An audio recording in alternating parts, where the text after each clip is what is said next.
इस room में आप अकेले हैं। You are the only person here.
Yes.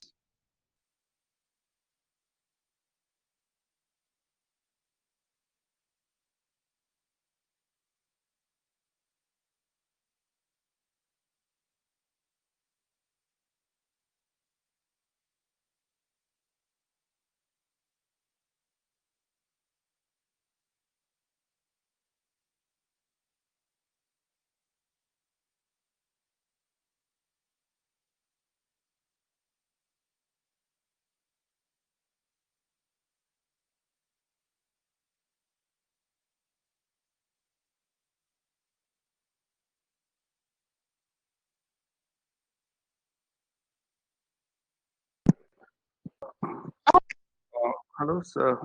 You have Hello. joined correctly. You have joined correctly. And just the thing Okay. is, like, just share your camera once. You can switch it off on later on. Yeah, I just did that. Okay. See, Yeah, sir. Perfect. Perfect. Perfect. sorry, just give me a second.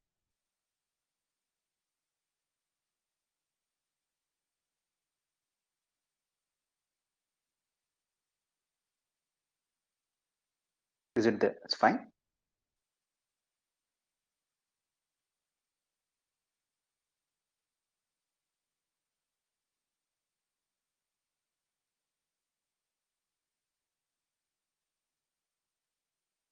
That's right. Okay.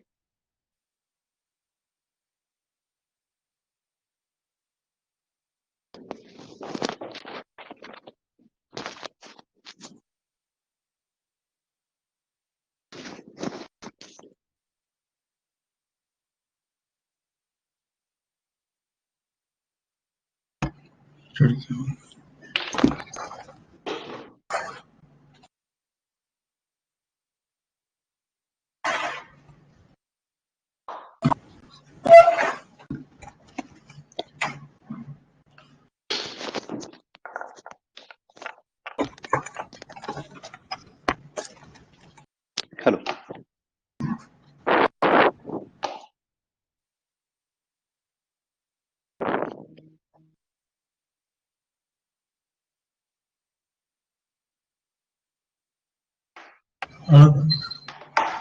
Light लाओ light हाथ से उजड़ पड़ता है नहीं करो चेहरे और अंदर का पड़ता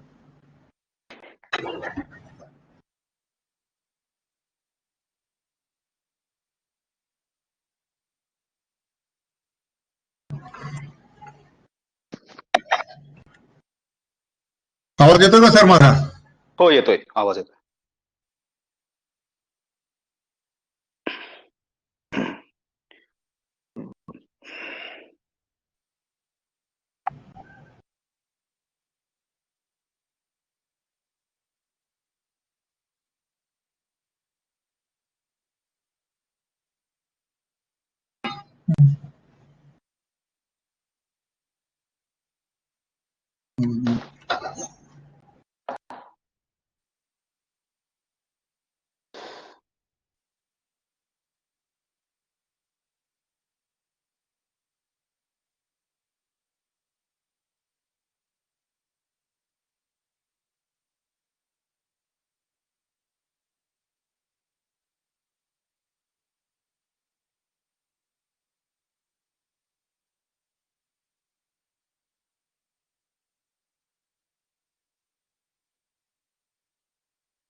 नमस्कार. बारामती बार असोसिएशनच्या लेक्चर सिरीज मध्ये आज 7वं पुष्प आपण गुंफणार आहोत. त्यासाठी आज आपल्याला लाभलेले स्पीकर आहेत ऍडव्होकेट युवराज प्रदीप नरवणकर. मुंबई उच्च न्यायालय येथे वकिली करतात. प्रामुख्याने दिवाणी आणि फौजदारी अपलेटमध्ये प्रॅक्टिस आहे. सर्वोच्च न्यायालयामध्ये देखील ते कार्यरत आहेत. LLB आणि LLM या दोन्ही पदव्या सुवर्ण पदकासहित त्यांनी प्राप्त केलेल्या आहेत. 2018 साली जागतिक पातळीवर अत्यंत मानाची समजली जाणारी लंडन येथील चार्टर्ड इन्स्टिट्यूट ऑफ आर्बिट्रेशन या संस्थेचे मानद फेलोशिप प्रदान झालेले आहे. भारत व दक्षिण आशियाई देशांमध्ये हा सन्मान मिळवणारी सर्वात तरुण व्यक्ती म्हणून हे व्यक्तिमत्व आपल्याला लाभलेलं आहे. सिलिकॉन इंडिया या प्रतिष्ठित मासिकातर्फे त्यांचा गौरव झालेला आहे. ILS आणि इतर अनेक विधी महाविद्यालयामध्ये मानद व्याख्याते म्हणून ते प्रसिद्ध आहेत. विविध बार असोसिएशन आणि पोलीस संस्थांमध्ये 250हून अधिक व्याख्याने त्यांनी दिलेली आहेत.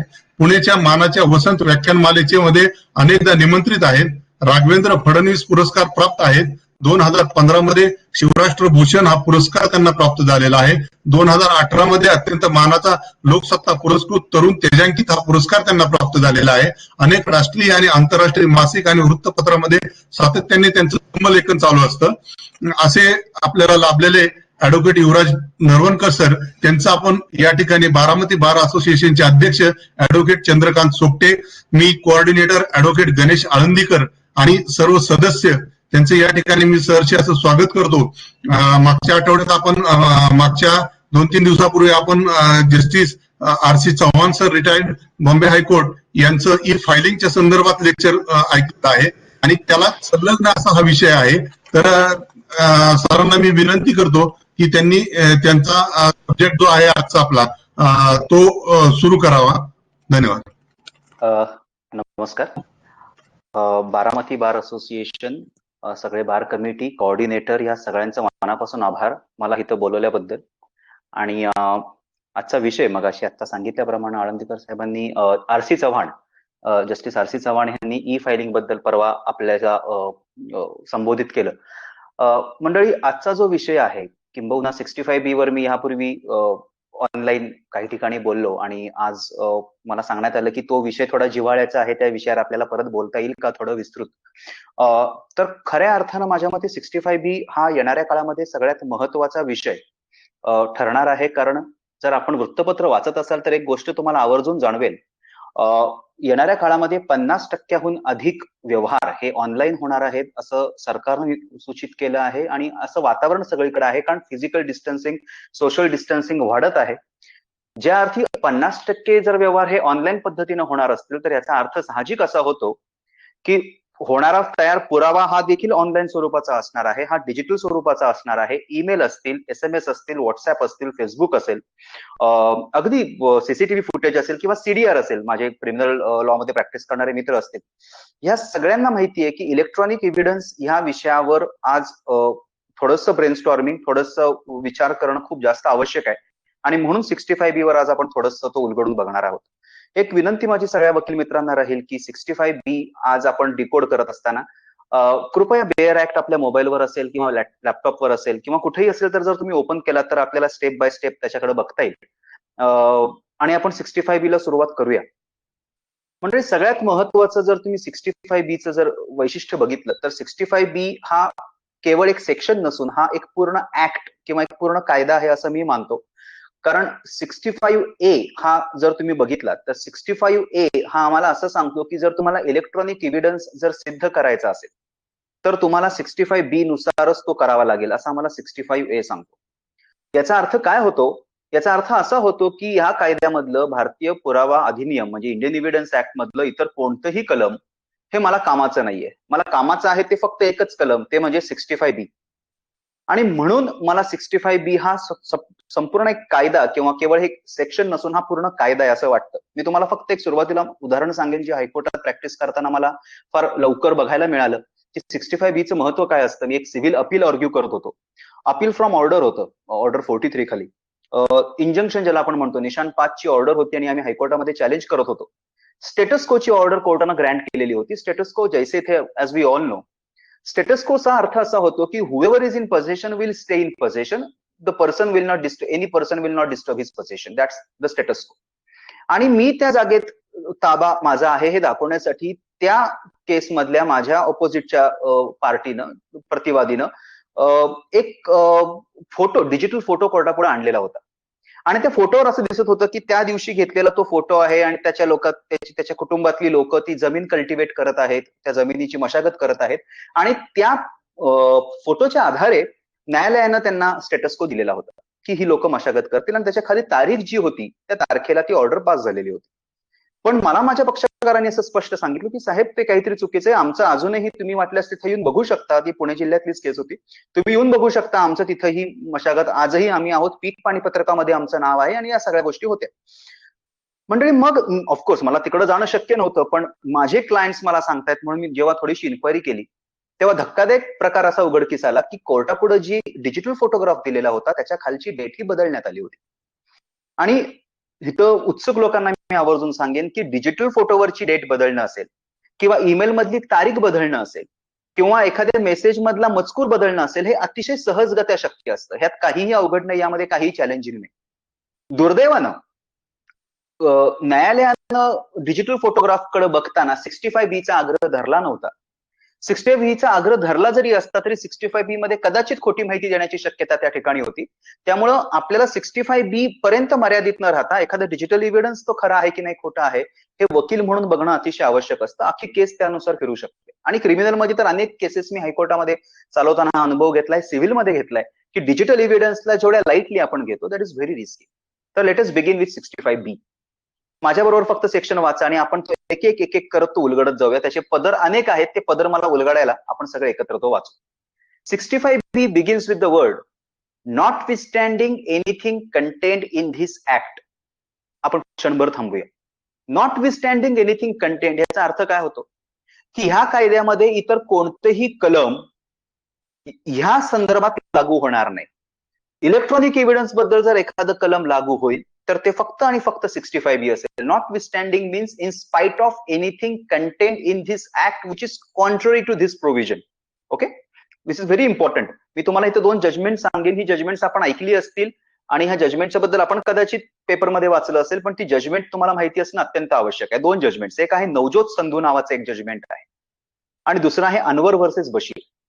जजमेंट ही काय सांगतात आणि नॉटविथस्टँडिंग साठी ती का महत्वाची आहेत. नवज्योत संधूमध्ये प्रश्न कोर्टापुढे असा उभा राहिला की तुम्ही नक्की इलेक्ट्रॉनिक एव्हिडन्स सिद्ध कसा करायचा. पूर्वीचा जो व्ह्यू होता तो असा होता की section 61 to 65 of the Indian evidence act deal with the documentary evidence as we all know. Okay, 61 tells me how the document is to be proved, right? 62 tells me what is the primary evidence, that the document itself produced for the inspection of the court is the primary evidence. 63 tells me what is the secondary evidence, correct? And then 64 tells me all the documents must be proved by primary evidence and except the cases mentioned in section 65. म्हणजे 65 व्यतिरिक्त इतर सर्व केसमध्ये मला primary एव्हिडन्सच lead करावा लागेल. आणि त्या कोणत्या केसेस ज्यामध्ये मी सेकंडरी लीड करू शकतो तर तो म्हणजे सेक्शन 65. जर मंडळी तुम्ही 65 सेक्शन आता जर बघितलं त्यातलं डी जर सबक्लॉज बघितलं तर डी असं सांगतं की secondary evidence can be led if the original is not easily movable. म्हणजे जर मूळ प्रत ही सहजगत्या हलवण्याजोगी नसेल तर आपल्याला सेकंडरी एव्हिडन्स देता येतो. उदाहरण घेतो मी तुम्हाला, एक सांगतो. जर सीसीटीव्ही असेल आणि सीसीटीव्हीचं सगळं फुटेज एका सीडी म्हणजे डीव्हीआर ज्याला आपण म्हणतो जिथे ते स्टोअर होतं, ते कोर्टामध्ये आणणं शक्य नाही आम्हाला, बरोबर. त्यामुळे आम्ही सेकंडरी एव्हिडन्स देऊ शकतो. त्याचप्रमाणे एखादा कॉम्प्युटर घ्या, कॉम्प्युटरचा सर्व्हर अख्खाच्या अख्खा उचलून कोर्टामध्ये आणणं आम्हाला शक्य नाहीये. त्यामुळे 65D खाली आम्ही बसतो.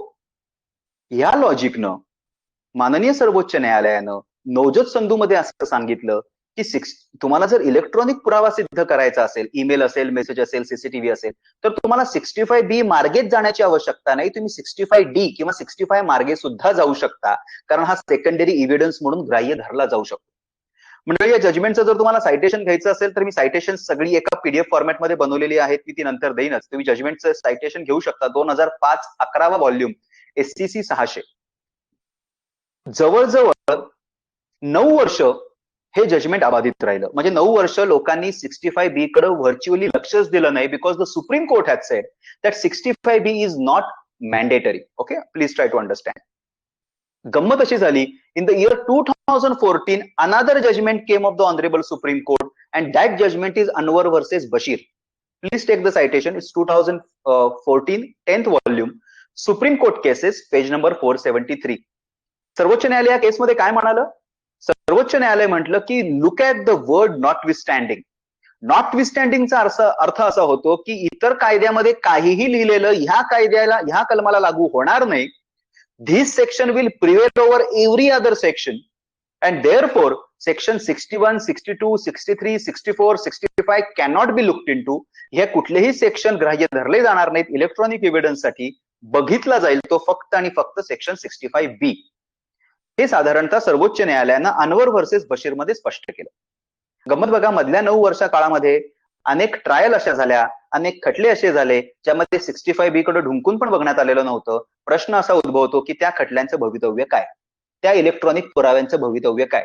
दुर्दैवाची बाब अशी की सर्वोच्च न्यायालयानं ह्या खटल्यामध्ये हे स्पष्ट केलं नाही की हे जे जजमेंट आहे ते प्रोस्पेक्टिव्हली लागू होईल, ज्याला आपण doctrine of prospective overruling म्हणतो. That the judgment will not apply retrospectively but it will apply from that date when the judgment is pronounced. कोणताही प्रकार माननीय सर्वोच्च न्यायालयानं असा केलेला नाही. त्यामुळे मधल्या काळात हे जे खटले झालेत ज्यामध्ये 65B स्पष्टरित्या देण्यात आलेलं नाही, त्या खटल्यांचं भवितव्य दुर्दैवानं अजूनही अधांतरी आहे. माननीय उच्च न्यायालयामध्ये मी प्रॅक्टिस करत असताना हा प्रश्न असा उद्भवलेला होता की नक्की त्या खटल्यांचं काय. तर महत्वाची गोष्ट प्लीज नोट करा की हा इश्यू लार्जर बेंचकडे रेफर झालेला आहे सर्वोच्च न्यायालयाच्या, आणि लवकरच त्याच्यावर निर्णय अपेक्षित आहे. प्रश्न हा स्पेसिफिकली रेफर झालेला नाही, पण इलेक्ट्रॉनिक एव्हिडन्स, मी अजून एक जजमेंटचा उल्लेख थोड्या वेळानं करेन, शफी मोहम्मद म्हणून आहे, थोड्या वेळानं त्याच्याकडे आपण जाऊया. पण थोडक्यात तर इलेक्ट्रॉनिक एव्हिडन्सचा एक विषय जो आहे तो लार्जर बेंचकडे रेफर आहे. पण मधल्या काळात जे लागू आहे जजमेंट ते अनवर वर्सेस बशीर आहे, जे असं सांगतं की तुम्हाला इलेक्ट्रॉनिक एव्हिडन्स सिद्ध करायचा असेल तर 65B वाचून पर्याय नाही. हे प्लीज लक्षात घ्या. आपण आता थोडंसं पुढे जाऊया सेक्शन मध्ये. नॉट विथस्टँडिंग बद्दल आपण बोललो. Notwithstanding anything contained in this act, any information contained in an electronic record which is printed on a paper, stored, copied or recorded in optical or magnetic media. Please लक्षात द्या, मी तुम्हाला सगळं स्पष्ट करून सांगतो. सुरुवातीला मी सेक्शन सांगेन आणि नंतर सोप्या भाषेत तो उलगडून दाखवेन. प्लीज लक्षात घ्या, any information contained in an electronic record. Any information, मग ते सीसीटीव्ही असेल, ईमेल असेल, मेसेज असेल, व्हॉट्सअप असेल. एक गोष्ट आवर्जून मी इथं सांगेन सगळ्या माझ्या वकील मित्रांना, थोडंसं टेक्निकल आहे पण ते तुम्हाला माहिती असणं आवश्यक आहे. कॉम्प्युटरमध्ये कोणतीही माहिती जेव्हा आपण फीड करतो किंवा कॉम्प्युटर एखादी माहिती आपल्याला देतो, तेव्हा तो देण्याचा जो फॉर्मॅट असतो त्याला आम्ही बायनरी फॉर्मॅट म्हणतो. बायनरी फॉर्मॅट म्हणजे काय, तर ही लँग्वेज 010010 0111000001 जो काय असेल ते, थोडक्यात 0 आणि 1 या दोनच नंबरनी बनलेली ही, क्रमांकांनी बनलेली ही भाषा आहे. म्हणजे मला युवराज असं स्क्रीनवर लिहायचं असेल आणि मी कीबोर्डवर युवराज असं टाईप केलं तर कॉम्प्युटर घेताना युवराज म्हणून घेत नाही, तर 011100 जी काय त्याची भाषा असेल त्याच्यामध्ये घेईल. त्यामुळे कॉम्प्युटरच्या इनपुटची आणि आउटपुटची भाषा ही वेगळी आहे, ती आपल्याला समजण्याजोगी नाही. एनी इन्फॉर्मेशन म्हणजे ही सगळी भाषा किंवा हा सगळा जो माहिती आहे ती सगळी ह्या 65B मध्ये अंतर्भूत आहे. Any information, okay, content in an electronic record which is printed on a paper. Printed on a paper समजायला अतिशय सोपं आहे, जी कागदावर छापली गेली आहे अशी माहिती, मग तो ईमेलची प्रिंट असेल, मेसेजची प्रिंट असेल, एक्सेट्रा. और स्टोर्ड, कॉपीड और recorded in optical or magnetic media. म्हणजे काय, अशी कोणतीही माहिती जी ऑप्टिकल मीडियावर स्टोअर्ड असेल. ऑप्टिकल मीडिया म्हणजे तुम्ही बाजारामध्ये ज्या सीड्या बघता, सीडीज, डीव्हीडीज, आता जर तुम्हाला अलीकडचं माहिती असेल तर तुम्हाला ब्ल्यूरे डिस्क नावाचा प्रकार माहिती, त्याची मेमरी प्रचंड जास्त असते. तर सीडी आणि डीव्हीडी याला आम्ही ऑप्टिकल मीडिया म्हणतो. ओके, आणि मॅग्नेटिक मीडिया म्हणजे हार्ड ड्राईव्ह. कॉम्प्युटर जर तुम्ही कधी बघितला असेल तर आपल्या कॉम्प्युटरच्या आतलं जर इंटेरियर बघितलं असेल तर हार्ड ड्राईव्ह जी असते, हार्ड ड्राईव्ह म्हणजे कॉम्प्युटरची long term memory. Okay, long term memory म्हणजे काय मी तुम्हाला 2 मिनिटात सांगतो. जर मला कोणीतरी असं विचारलं की माझ्या नातेवाईकाचं किंवा माझ्या बहिणीचं किंवा माझ्या भावाचं नाव काय, then I can immediately tell him that this is the name of my brother. आणि तुम्ही मला झोपेतनं उठून जरी विचारलं किंवा अजून 10-15 वर्षांनी जरी विचारलं किंवा 50 वर्षांनी विचारलं, I can immediately tell you the information. पण जर तुम्ही मला विचारलं की तुम्ही परवा रात्री काय जेवलात, then I will not be able to tell you what I had for a dinner day before yesterday. याचं कारण काय सांगा? त्याचं कारण असे, मी परवा काय जेवलो हे माझ्या शॉर्ट टर्म मेमरीवर स्टोअर झालं, आणि माझ्या नातेवाईकांची नावं काय ते माझ्या लॉंग टर्म मेमरीवर सेव्ह आहे, जे मला कितीही काळानंतर आठवू शकेल. तर कॉम्प्युटरमध्ये ह्या दोन मेमरीजना हार्ड ड्राईव्ह मेमरी म्हटलं जातं, जी लॉंग टर्म मेमरी आहे, आणि शॉर्ट टर्म मेमरी आहे ज्याला आम्ही रॅम म्हणतो, रॅन्डम ऍक्सेस मेमरी. तुम्ही अनेकदा मोबाईलच्या दुकानात गेल्यानंतर दुकानदार तुम्हाला विचारतो, तुम्हाला रॅम कितीची हवी आहे, हार्ड ड्राईव्ह तुम्हाला मेमरी कितीची हवी आहे. तर हे प्लीज लक्षात घ्या, हा थोडासा फरक आपल्याला वकील म्हणून माहिती असणं आवश्यक आहे, कारण थोडंसं पुढे जाताना आपण टेक्निकल बाबींचा पण विचार करूया. तर प्लीज लक्षात घ्या, हे दोन गोष्टी याच्यामध्ये आवर्जून. ऑप्टिकल मीडिया म्हणजे सीडी आणि मॅग्नेटिक मीडिया म्हणजे हार्ड ड्राईव्ह, ह्यामधली कोणतीही इन्फॉर्मेशन असेल ती 65B खाली येते. पुढचं, stored, copied, recorded in optical or magnetic media produced by a computer. Please लक्षात घ्या, आपण परत थांबूया. प्रोड्युस्ड बाय अ कॉम्प्युटर म्हणजे काय? ती कॉम्प्युटर निर्मित असली पाहिजे. तर कॉम्प्युटर निर्मित याचे दोन प्रकार पडतात, आणि यातल्या एका प्रकाराला 65B ची आवश्यकता नाही, दुसऱ्या प्रकाराला आहे. म्हणजे काय? कॉम्प्युटर निर्मित म्हणजे काय? समजा मला आज हायकोर्टामध्ये एखादं अपील दाखल करायचंय, मी माझं त्या लॅपटॉपवर अपील टाईप केलं. अपील टाईप केल्यानंतर मी त्याची प्रिंट आउट काढली. प्लीज बघा की माझ्या कॉम्प्युटरमधनं आणि माझ्या प्रिंटरमधनं आलेलं अपील म्हणजे कॉम्प्युटर निर्मितच आहे की नाही, कारण ते प्रिंटरमधनं आलं. पण ह्याला 65B ची आवश्यकता आहे का? तर नाही. कारण सर्वोच्च बॉम्बे हायकोर्टचं एक जजमेंट आहे, ज्याच्यामध्ये Bombay High Court has said that this is the information not processed bye the computer, but computer is used only as a medium of storage. म्हणजे कॉम्प्युटरचा वापर हा तुम्ही फक्त प्रिंटआउट काढण्यासाठी केलाय किंवा माहिती फीड करण्यासाठी केलाय. कॉम्प्युटरनं त्याच्यावर कोणताही प्रोसेसिंग केलेलं नाहीये. वर्ड फॉर्मॅटिंग वगैरे हा वेगळा भाग झाला, पण कॉम्प्युटरनं प्रोसेसिंग कुठलेही केलेलं नाहीये. त्यामुळे ह्याला information produced by the computer असं म्हणता येत नाही, आणि म्हणून त्याला 65B ची आवश्यकता नाही. बॉम्बे हायकोर्टामध्ये केस अशी झालेली होती की एका व्यक्तीनं असं कोर्टापुढे सांगितलं की FIR जी असती, तुम्हाला माहिती असेल तर हल्ली FIR लिहून घे, FIR तुम्हाला इलेक्ट्रॉनिक फॉर्मॅटमध्ये देखील मिळते. तर एका व्यक्तीनं कोर्टापुढे असं म्हणणं मांडलं की FIR ही आम्ही प्रिंटआउट कॉम्प्युटरमधनं काढलेली आहे, याला 65B ची आवश्यकता आहे. तर माननीय उच्च न्यायालय असं म्हणतं की ही कॉम्प्युटरमधनं काढलेली म्हणजे कॉम्प्युटरनं तयार केलेली इन्फॉर्मेशन नाहीये, ही तुम्हीच कॉम्प्युटरमध्ये घातली आणि तुम्हीच बाहेर काढली. So it is not the information processed bye the computer, therefore it doesn't require section 65B certificate. Please understand. दुसऱ्या पद्धतीची माहिती म्हणजे काय? समजा एक्सेल जर तुम्हाला माहिती असेल, एक्सेल शीट म्हणजे मी कॉम्प्युटरमध्ये काही नंबर टाकतो, त्याच्यामध्ये बेरजा वजाबाक्या करतो, कॉम्प्युटरची मदत घेतो आणि प्रिंट आउट काढतो. एक्सेल ज्याला आपण म्हणतो, दुकानामध्ये वापरतात, किंवा टॅली सारखं सॉफ्टवेअर असेल. हिथं कॉम्प्युटरनं निर्मित केलेली माहिती देखील आहे आणि कॉम्प्युटरनं प्रोसेस देखील केलेली आहे, म्हणजे कॉम्प्युटरनं त्याच्यावर प्रोसेसिंग पण केलेलं आहे. तर अशा माहितीसाठी मात्र 65B लागू आहे. मग ईमेल असेल, मेसेज असेल, किंवा एखादी कोणती तशी गोष्ट असेल, किंवा सॉफ्टवेअर असेल, किंवा CVR असेल, ह्या सगळ्या ह्या कॉम्प्युटरनं प्रोसेस केलेल्या आहेत, माहिती आहेत. त्या केवळ निर्मिती नाहीये तर प्रोसेसिंग पण आहे, म्हणून इथं 65B ची आवश्यकता आहे. तर प्रोड्यूस बाय द कॉम्प्युटर ह्या शब्दाला हे एवढे कंगोरे आहेत, हे कृपया लक्षात घ्या. आता आपण थोडंसं पुढे जाऊया आणि सेक्शन काय म्हणतो बघूया. नॉट विस्टँडिंग आपण वाचलं, produce by the computer shall be deemed to be the document. हा डॉक्युमेंट मानला जाईल. हा डॉक्युमेंटच मानला जातो कायद्याच्या दृष्टीने, इलेक्ट्रॉनिक रेकॉर्ड हा. कारण आपल्याला माहिती असेल 2000 साली इन्फॉर्मेशन टेक्नॉलॉजी ऍक्ट आला, तेव्हा एव्हिडन्स या वर्डमध्ये पण अमेंडमेंट करण्यात आल्या, बदल करण्यात आल्या, and now the evidence includes electronic record. Okay, त्यामुळे हा डॉक्युमेंट मानला जाईल. कधी मानला जाईल? If the conditions mentioned in this section are satisfied. म्हणजे ह्या कलमामध्ये नमूद केलेल्या जर अटी तुम्ही कंप्लीट केल्या तरच हा डॉक्युमेंट मानला जाईल. त्या अटी कोणत्या हे आपण थोड्या वेळानं बघूया. त्या तुम्हाला सबसेक्शन 2 मध्ये सापडतील आणि सबसेक्शन 4 मध्ये सापडतील. त्याच्याकडे आपण विस्तृतपणे नंतर बघूया. तर गंमत बघा, जर ह्या अटी पूर्ण केल्या तरच तो डॉक्युमेंट मानला जाईल. थोडंसं आपण आता पुढे जाऊया. Are satisfied in relation to the computer and computer in question and shall be admissible in any proceedings. म्हणजे काय? तर 65B चं सर्टिफिकेट मी जेव्हा देतो किंवा 65B चा मी जेव्हा अवलंब करतो, तेव्हा तो इलेक्ट्रॉनिक एव्हिडन्स हा पुराव्यामध्ये ग्राह्य मानला जाईल. मी परत इथं सांगेन, माझी काही लेक्चर्स आहेत जी माझ्या फेसबुक वॉलवर तुम्हाला सापडतील, ज्याच्यामध्ये मी एक्झॅक्टली ऍडमिसिबिलिटी काय, रिलेव्हन्सी काय, प्रोबेटिव्ह व्हॅल्यू काय आणि ह्या सगळ्यांमध्ये फरक हा प्रॅक्टिकल ट्रायल मध्ये कसा असतो याच्यावर विस्तृतपणे त्याच्यामध्ये विवेचन केलंय. त्यामध्ये फार त्याच्यामध्ये जाणार नाही. पण उदाहरण नक्की देईन की ऍडमिसिबल हा फरक काय आहे. बऱ्याच लोकांना असं वाटतं की मी 65 दिलं म्हणजे माझं सगळं काम झालं. त्या ईमेलमध्ये काय लिहिलंय तेही खरं झालं, मेसेजमध्ये मी जे काय लिहिलंय तेही मी सिद्ध केलं, व्हॉट्सअपमध्ये जे आहे तेही माझं सिद्ध झालं. तर मंडळी हे सिद्ध होत नाही, त्याची सत्य सिद्ध होत नाही. सिद्ध काय होतं मी तुम्हाला सांगतो. उदाहरण मी तुम्हाला देतो. समजा ए न बी ला एखादा ईमेल लिहिला and A calls B an idiot person. As simple as that. A न बी ला इडियट म्हटलं आणि बी न डिफॉर्मेशनचा दावा कोर्टामध्ये हजर केला, कोर्टामध्ये दाखल केला मानहानीचा. त्याच्यामध्ये बी न तो ईमेल पुराव्यामध्ये सादर केला की बघा साहेब की ए न मला इडियट म्हटलंय. त्या डॉक्युमेंटला आपण निशाण देणार, एक्झिबिट देणार. हा आपण कशाखाली देतो? Order 13 rule 4 of CPC. We all know that it gets exhibited under that. Exhibit देतो याचा अर्थ काय होतो? तर ह्यांना दोन गोष्टी सिद्ध होतात. ते म्हणजे ए न खरंच बी ला अशी ईमेल पाठवली ही पहिली गोष्ट सिद्ध होते. दुसरी गोष्ट कोणती सिद्ध होते? तर ए न खरंच बी ला इडियट म्हटलं ही गोष्ट सिद्ध होते.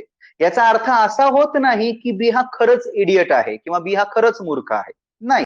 त्यामुळे एक्झिबिट जेव्हा आम्ही म्हणतो तेव्हा दोनच गोष्टी सिद्ध होतात. त्या डॉक्युमेंटचं अस्तित्व सिद्ध होतं, the existence is proved and the contents are proved. म्हणजे त्याच्यामध्ये जे काय लिहिलंय ते खरंच लिहिलं गेलंय, म्हणजे त्याच्यामध्ये लिहिलेलं ते अस्तित्वात आहे हे सिद्ध होतं. जे लिहिलं गेलंय ते खरं आहे की नाही हे सिद्ध होत नाही. This is the very big difference between the admissibility, relevancy, probative value and the weight of evidence. या सगळ्या गोष्टी वेगवेगळ्या आहेत. इनफॅक्ट तुम्हाला जजमेंट इथं जर या स्टेजला घ्यायचं असेल तर प्लीज घ्या. बॉम्बे हायकोर्टचं आपलं जजमेंट आहे, अतिशय सुंदर. Om Prakash Barlia versus unit trust of India, AIR 1983, Bombay, page number 1.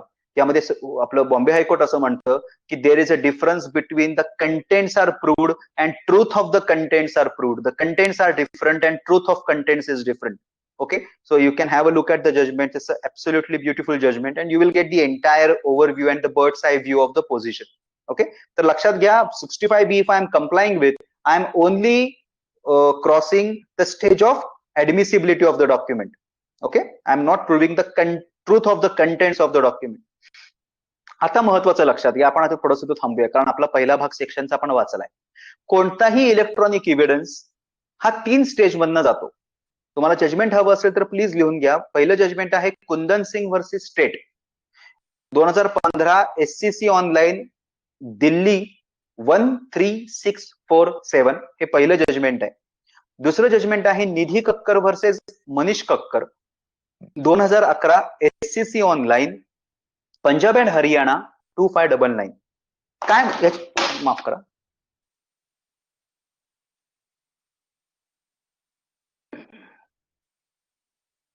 माफ करा.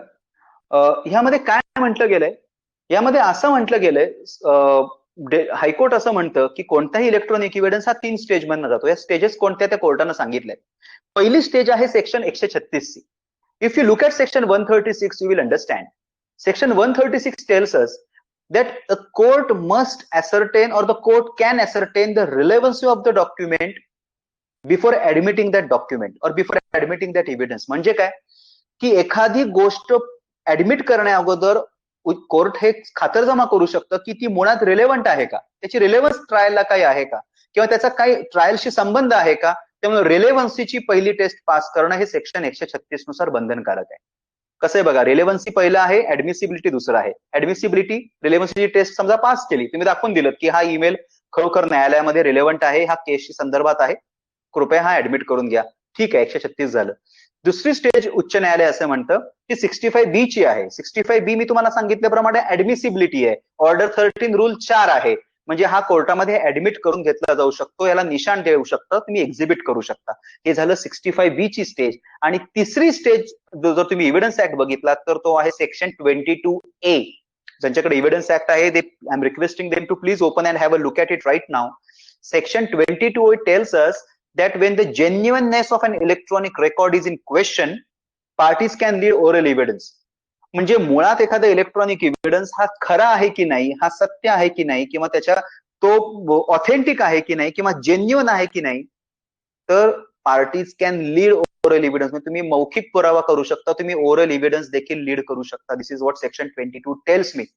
त्यामुळं बघा 3 स्टेजेस. पहिली आहे रिलेव्हन्सीची 136 खालची, दुसरी आहे ऍडमिसिबिलिटीची 65B खालची, आणि तिसरी मी सांगितल्याप्रमाणे आहे 22A ऑफ द एव्हिडन्स ऍक्टची, ज्यामध्ये तो खरा आहे का खोटा आहे. खरा म्हणजे त्याच्यामधलं जे म्हणणं आहे ते खरं आहे का खोटं आहे हे तुम्ही 22A चा आधार घेऊन सिद्ध करू शकता. याच ठिकाणी तुम्हाला अजून एक जजमेंट घ्यायचं असेल आपल्या बॉम्बे हायकोर्टचं तर जरूर घ्या. It's very important. That's Jaymin jewellery विरुद्ध state of Maharashtra 2017 volume 3, Maharashtra law journal 691.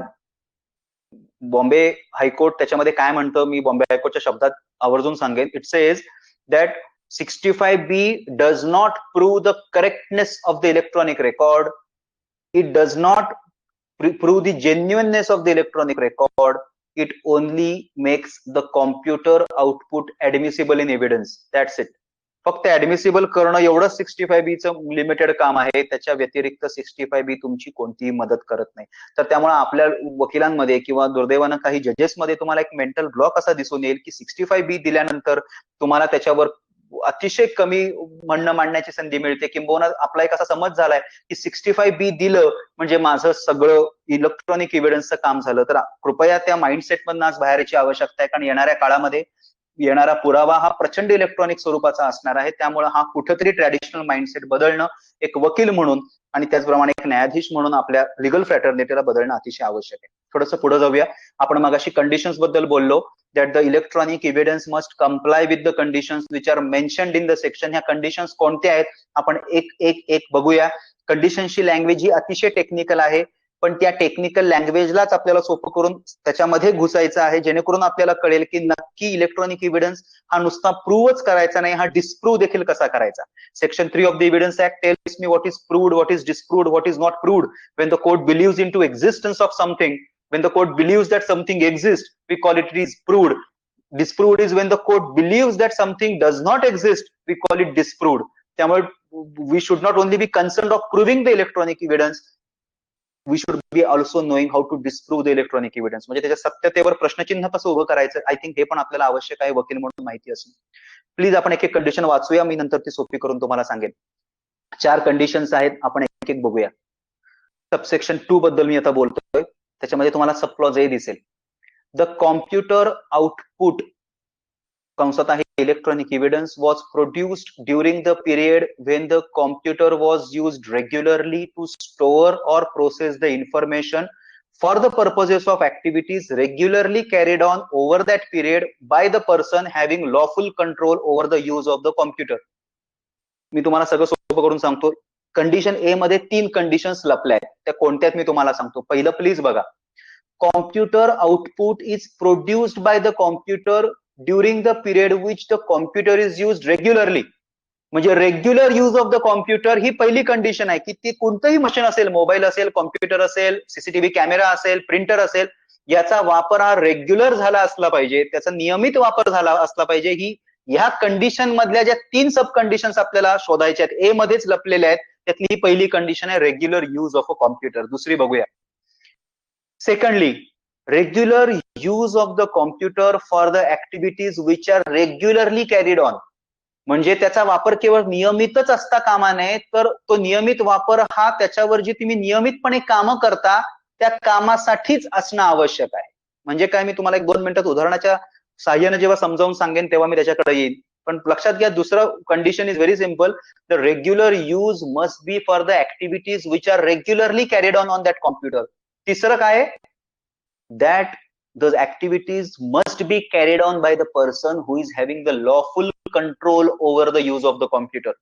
म्हणजे ह्या ऍक्टिव्हिटीज ह्या कोणी येरागाबाळ्यानं करून चालणार नाहीत, या स्ट्रेंजरनं करून चालणार नाहीत. They must be carried on by the person having lawful control over the use of the computer. ज्याचा कायदेशीर अधिकार त्या मशीनवर आहे त्यानंच ह्या केल्या असल्या पाहिजेत. प्लीज लक्षात घ्या. आणि आता मी तुम्हाला उदाहरण देतो. धरून चाला. एका शॉपिंग मॉलमध्ये एका व्यक्तीचा खून झालाय, किंवा एका शॉपिंग मॉलमध्ये असं धरून चाला की एका पब्लिक सर्वंटला ब्राईब घेताना पोलिसांना पकडायचंय, ट्रॅप लावला गेलेला आहे आणि प्रिव्हेन्शन ऑफ करप्शन ऍक्टची समजा आपण केस घेऊ. आपल्याला सिव्हिली घेतील पण आपण सोपं पडावं म्हणून थोडी क्रिमिनलकडे बघूया. आणि पब्लिक सर्वंट त्यावेळी आला, त्यानं ती लाच पकडलेली आहे, त्या नोटांवर पावडर असेल, जे काय असेल ती सगळं पकडलं गेले आणि ती कोर्टामध्ये ट्रायल गेली. आता गंमत बघा. तो जो सीसीटीव्ही जो लावलेला आहे त्या पब्लिक ऑफिसरला पकडण्यासाठी, हा सीसीटीव्ही समजा पोलिसांनी सकाळीच आणून तिथं लावलेला असेल, धरून चाला केवळ त्या व्यक्तीला पकडण्यासाठी, त्याचा कोणताही वापर त्यापूर्वी केला गेला नाही, तो सकाळी स्टील पॅक आणला आणि तो लावण्यात आला केवळ ट्रॅपसाठी, तर मला सांगा यातली पहिली कंडिशन पूर्ण होतीये का? The condition was that the computer must be regularly used. हा रेग्युलर युज म्हणता येत नाही कारण हा सकाळी चालू झालाय, किंवा धरून चला तो अगदी आदल्या दिवशीपर्यंत बंद होता सीसीटीव्ही आणि त्या दिवशी सकाळी तो पोलिसांनी दुरुस्त करून घेतलाय किंवा मॉलवाल्याने दुरुस्त करून घेतलाय. Can you say it is regularly use? We cannot say it's regularly use. बघा पहिली कंडिशन. दुसरी कंडिशन बघा, the computer must be regularly used for the activities which are regularly carried on. उदाहरण देतो याच केसमध्ये, सीसीटीव्हीचं फुटेज आहे, सीसीटीव्हीचं फुटेज तुम्हाला माहिती असेल तर सांगतो, डीव्हीआर नावाचा एक बॉक्स होतो, त्याच्यामध्ये ते सगळं स्टोअर होतं, त्याची सगळी मेमरी त्या डीव्हीआर मध्ये असते, धरून चला, आणि त्या डीव्हीआर मध्ये हार्ड डिस्क असते. मगाशी मी तुम्हाला हार्ड डिस्क म्हणजे काय एक्सप्लेन केलं. धरून चला त्या दिवशी त्या मॉलवाल्यांकडच्या हार्ड डिस्कची कॅपॅसिटी संपलेली आहे त्या डीव्हीआरची, म्हणून ते काय करतात, जिथं बिलिंग होते मॉलमधलं, जिथं आपण बिल करायला जातो, त्या बिलिंग कॉम्प्युटर मधली हार्ड ड्राईव्ह त्यांनी आणली आणि त्या डीव्हीआर मध्ये टाकून दिली, कारण पोलिसांना तो ट्रॅप म्हणून हवाय, त्यामुळे पोलिसांनी सांगितलं आम्हाला पटकन हार्ड ड्राईव्ह आणून याच्यामध्ये टाका. तर आता जी हार्ड ड्राईव्ह तुम्ही त्या डीव्हीआर मध्ये टाकली, त्याचा रेग्युलर वापर हा सीसीटीव्ही फुटेजसाठी करण्यात येत होता का? होत नव्हता. त्याचा वापर हा बिलिंगसाठी करण्यात येत होता. तुम्ही बिलिंग कॉम्प्युटर मधनं ती काढली आणि डीव्हीआर मध्ये टाकली. So the computer is not regularly used for the activities which are regularly carried on. त्यामुळे डीव्हीआरचा वापर मध्ये, डीव्हीआर मध्ये जी मी हार्ड डिस्क वापरली त्याचा रेग्युलर युज मी सीसीटीव्ही साठी करत नव्हतो, तुम्ही बिलिंग साठी करत होतो. माझी दुसरी कंडिशन पण फेल गेली, तीही मी प्रूव्ह करत नाही. तिसरं असं धरून चला, it must be done by the person having lawful control. धरून चला समजा मला पोलिसांनी अथॉरिटी दिलेली आहे की मॉलचा ओनर किंवा मॉलचा एक व्यक्ती म्हणून की तुम्ही त्याच्यावर तो कॅमेरा प्लीज टर्न करा आणि ते फुटेज कॅप्चर करा. मला समजा अशी कोणती लिगल कायदेशीर ऑर्डर पोलिसांनी दाखवलेली नाही, किंवा पोलिसांकडेच तशी कोणती कायदेशीर ऑर्डर अस्तित्वात नाही की जेणेकरून ते मला सांगू शकतील की आम्हाला हा ट्रॅप लावायचा, आणि पोलिसांनी कोणत्या तरी खाजगी व्यक्तीची मदत घेऊन ते सगळा तो प्रकार केला. तो सीसीटीव्ही हलवणं असेल, सीसीटीव्हीचं फुटेज कॅप्चर करणं असेल, तिथल्याच व्यक्तीला सांगून तो सगळा प्रकार त्यांनी मॅनेज केला. ऑफिशियली काही नाही, हे सगळं अनऑफिशियली केलं. मॉलच्या कदाचित त्या आयटी ओनरलाही माहित पण नाही की त्यांनी ह्याचा वापर असा केला. तर मला सांगा, ह्या whether the computer is used bye the person having lawful control, it is not used bye the person having lawful control. हा किंवा धरून चला, अगदी मी तुम्हाला रिअल लाईफ मधलं एक्झाम्पल देतो. बऱ्याचदा असं होतं सायबर ऑफेन्सेस मध्ये की तुम्हाला एखादी इन्फॉर्मेशन ही पोलिसांतर्फे मिळत नसेल तर एथिकल हॅकिंग नावाचा एक जो प्रकार आहे, एथिकल हॅकिंग म्हणजे ती हॅकिंग मार्गाने ते मिळवणं, हॅकिंग मार्गाने एखादी इन्फॉर्मेशन मिळवणं म्हणजे लॉफुल आहे का, लिगल आहे का? तर नाही. It should B lawful control of the person, it should be under the lawful control of the person. तिसरी कंडिशन या ठिकाणी पूर्ण होत नाही. गमत बघा, जिथं 65B सर्टिफिकेट प्रोसिक्युशननं छातीठोकपणे दिलं असतं की हे 65B सर्टिफिकेट घ्या, जर तुम्ही थोडंसं खोलात गेलात तर तुम्हाला जाणवेल की या तिन्ही कंडिशन्स या केसमध्ये पूर्ण झाल्या नाहीत. त्यामुळे 65B वर अंधविश्वास न ठेवता किंवा ती गोस्पेल ट्रूथ न मानता, the lawyer must endeavor, the lawyer must try, the lawyer must make the efforts to go deeper into the electronic evidence, to go deeper into 65B evidence and try to discover something. Because we all know the advocacy is all about creativity and to going deeper about it. त्यामुळं ए बद्दलची आपण condition पहिली बघितली. आता आपण बी कडे जाऊया.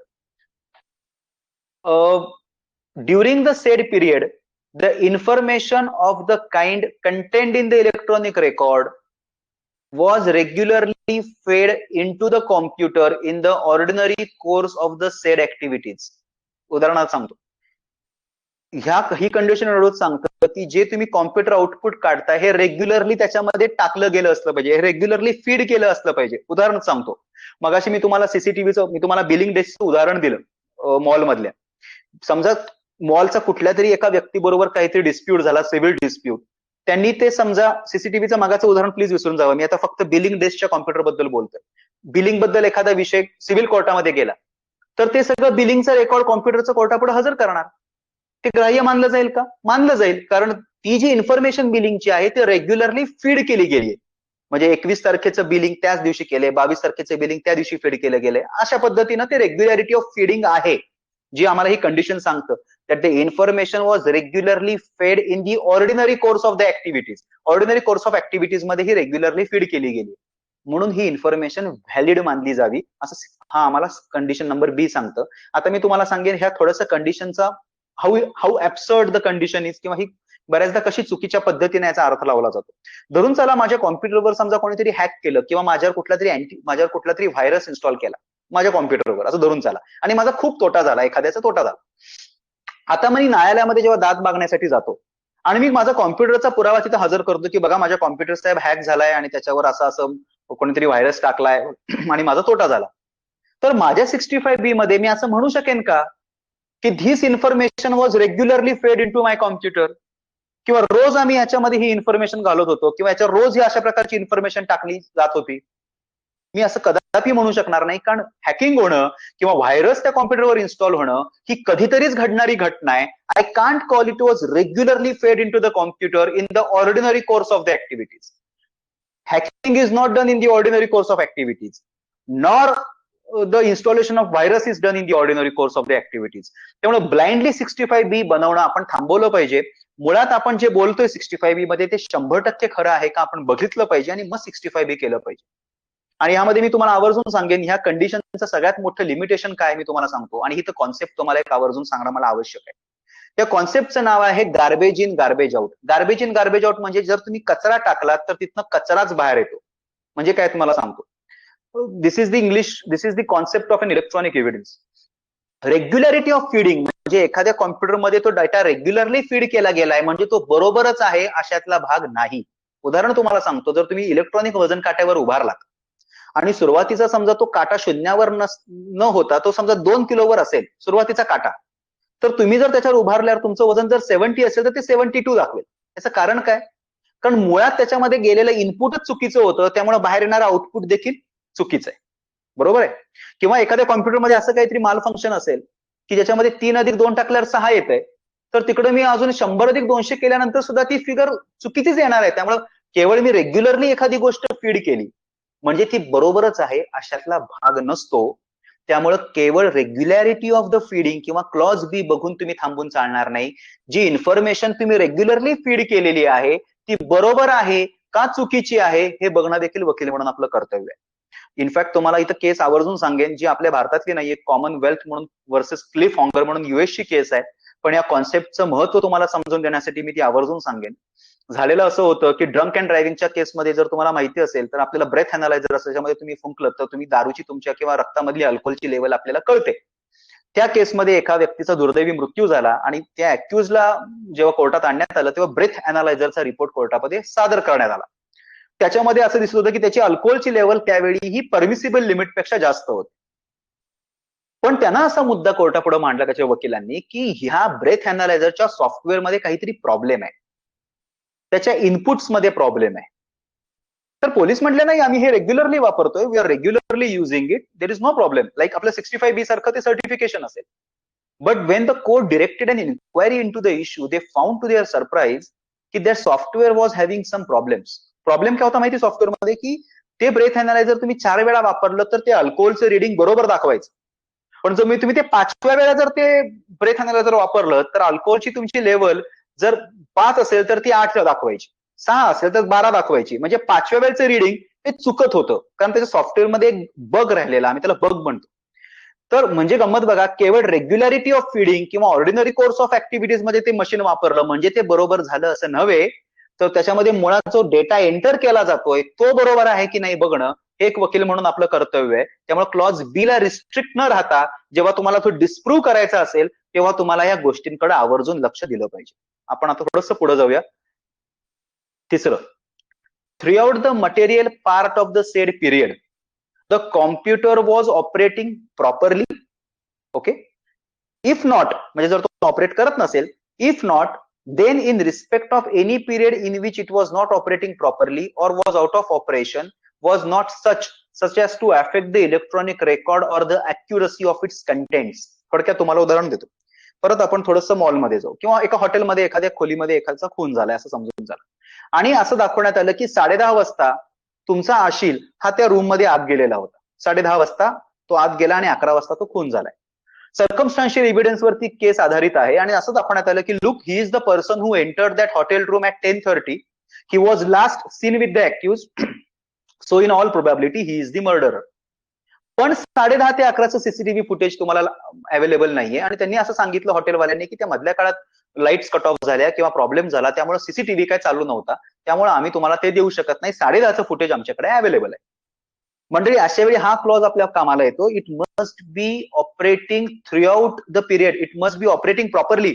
म्हणजे जर तुम्ही 10:30 ते 11चं फुटेज कोर्टामध्ये हजर करू शकत नसाल तर 10:30च्या फुटेजची व्हॅल्यू, प्रोबेटिव्ह व्हॅल्यू ही अतिशय कमी आहे. कारण धरून चला जर 10:30 आणि 11च्या फुटेजमध्ये असं दिसून आलं असतं की माझा अश्लील त्या रूम मधनं बाहेर आला, he came out of the room, it could have been exculpatory fact on the face of it.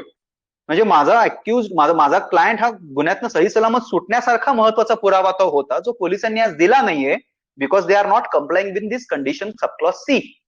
आणि त्यामुळं ह्या अर्थानं हा क्लॉज महत्वाचा आहे, that device must be operating properly throughout the relevant time. पुढे जाऊया. आता थोडंसं तुम्ही सबसेक्शन जो 3 आहे तो थोडासा इग्नोर करा, कारण त्याच्यामध्ये तुम्हाला काही म्हणजे एक्सप्लेनेशन दिले आहेत, काही प्रोव्हिजन्स दिले आहेत, जे तुम्ही वाचू शकता and they are not really relevant for the purpose of talk. 65B4 कडे हा सगळ्यात महत्वाचा आहे यासाठी, कारण तुम्हाला जे सर्टिफिकेट जे तुम्ही ऐकता इलेक्ट्रॉनिक एव्हिडन्स बरोबर द्यावं लागतं ते तुम्हाला 65B4 खाली द्यावं लागतं. प्लीज आपण 65B4 कडे बघूया. In any proceedings where it is desired to give a statement in evidence by virtue of this section a certificate doing any of the following things.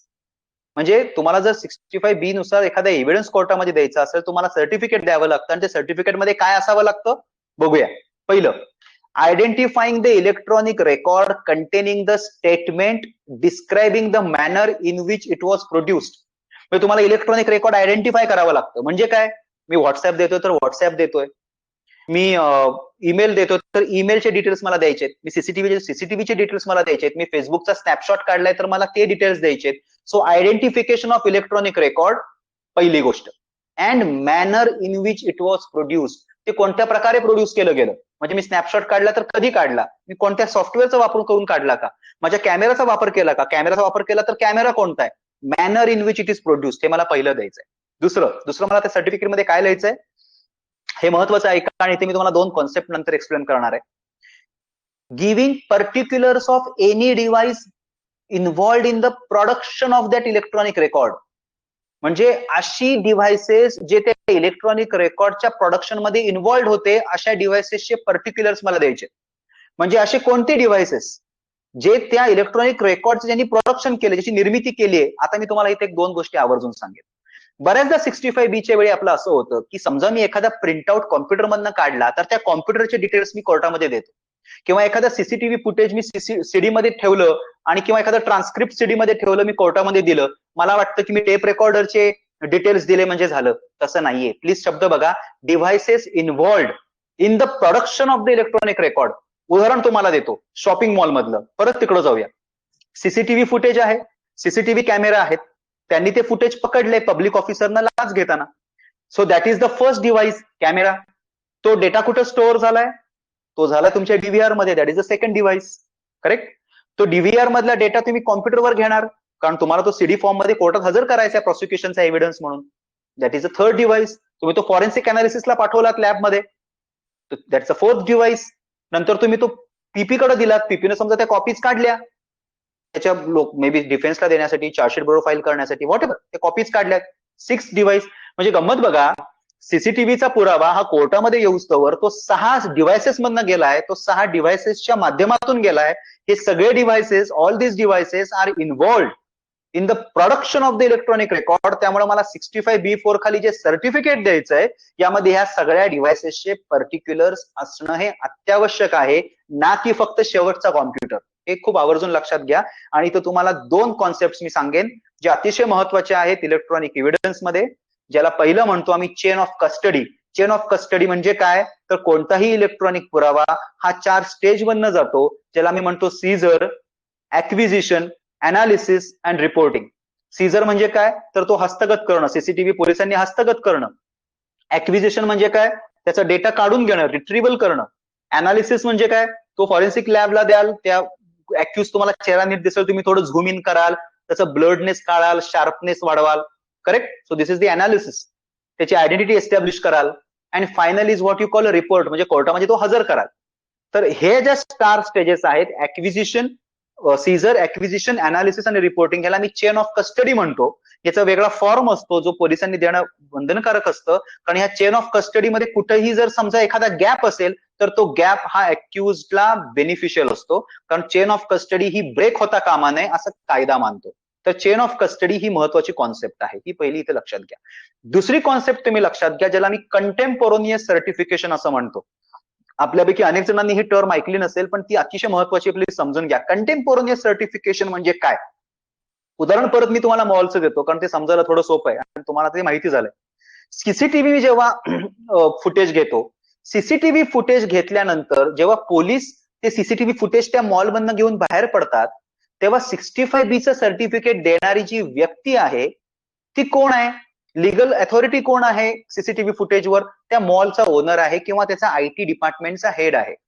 त्यामुळे त्या व्यक्तीनं 65B त्याच वेळी देणं तशा अर्थानं आवश्यक आहे. कंटेम्पोरोनियस म्हणजे काय? की तत्कालीन. जर तुम्ही 11 तारखेला तुम्ही मॉलमध्ये तो सीसीटीव्ही घेतला असेल तर 11 तारखेचं सर्टिफिकेशन किंवा 12 तारखेचं सर्टिफिकेशन असणं हे व्यवहार्य आहे किंवा दिस is what is required.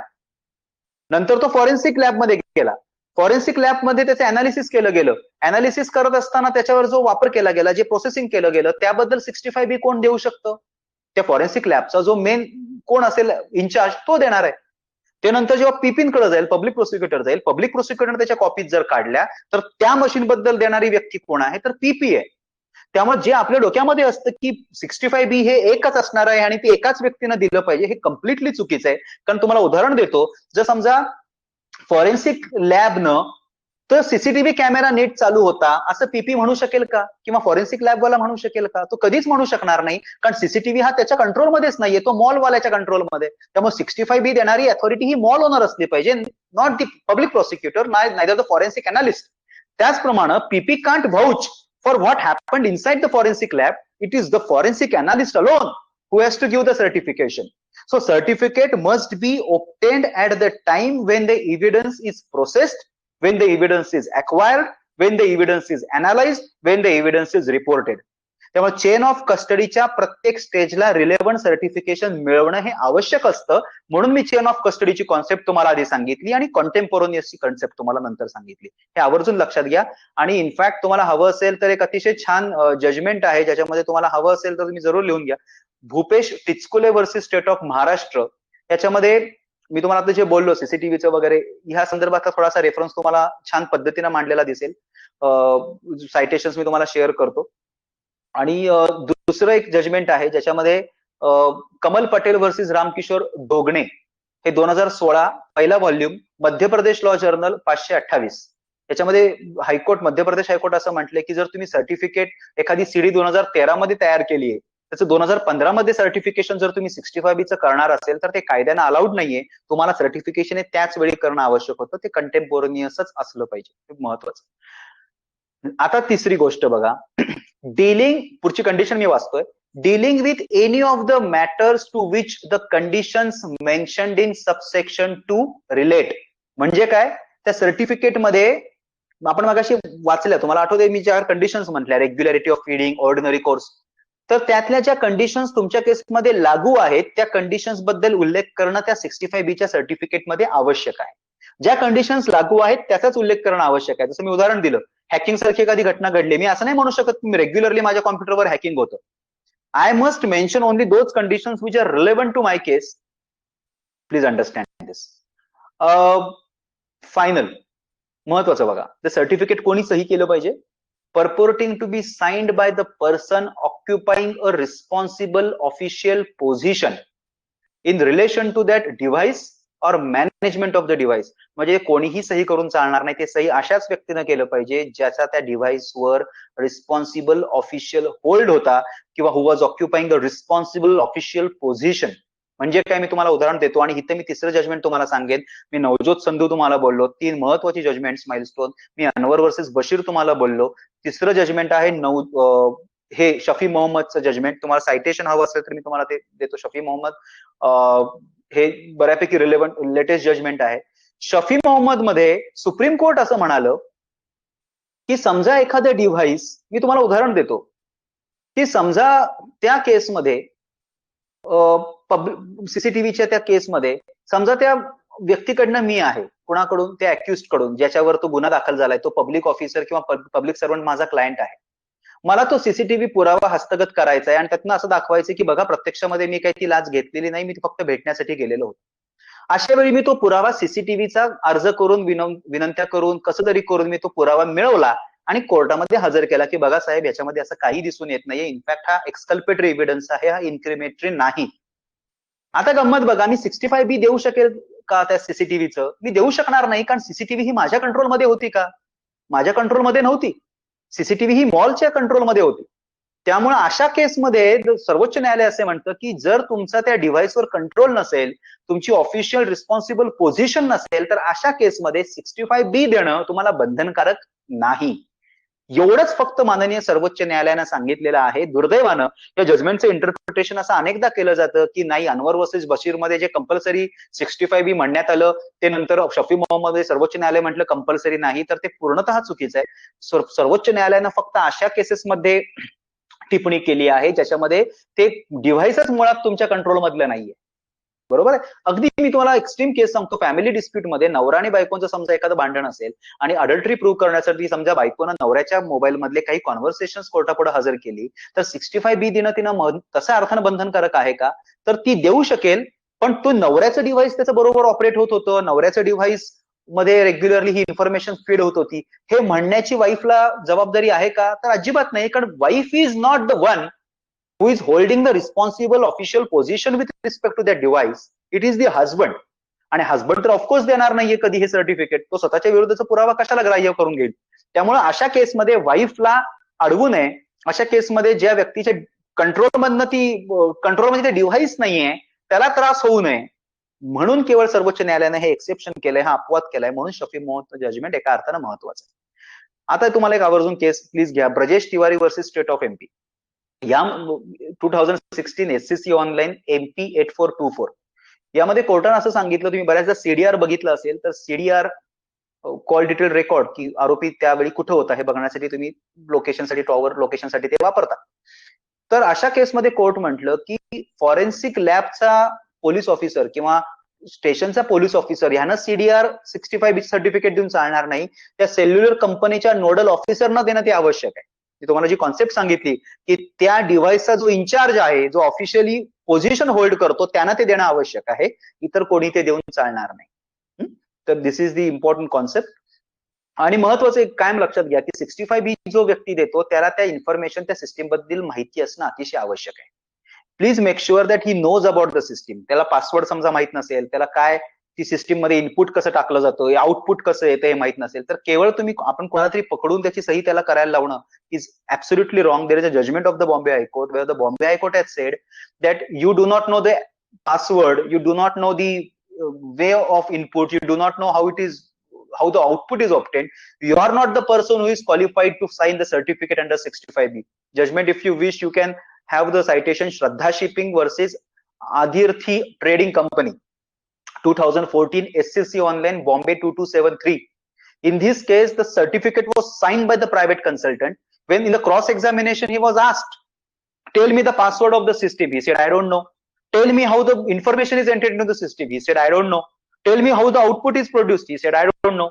Then the court said you can't then sign the certificate under section 65B because you are not aware of the modality, you are not aware of the functionality of the device, so you are incompetent to sign that 65B certificate. So please always be cautious as to who is signing the certificate.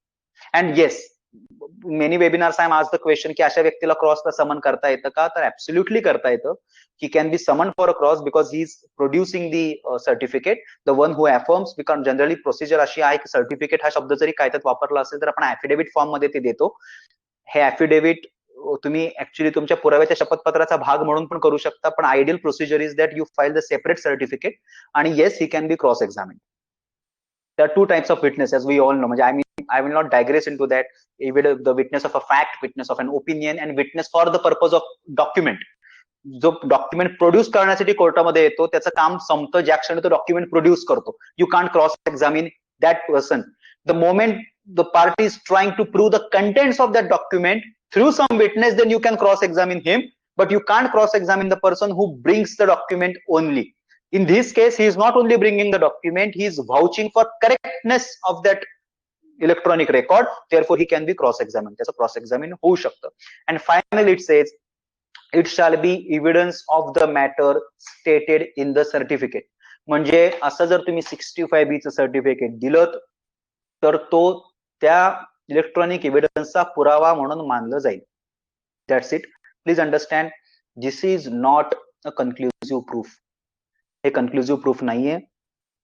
तुम्ही जर वाटलं तर तुम्ही त्याला challenge करू शकता, तुम्ही तो एव्हिडन्स पुढे चॅलेंज करू शकता. It is not a conclusive proof.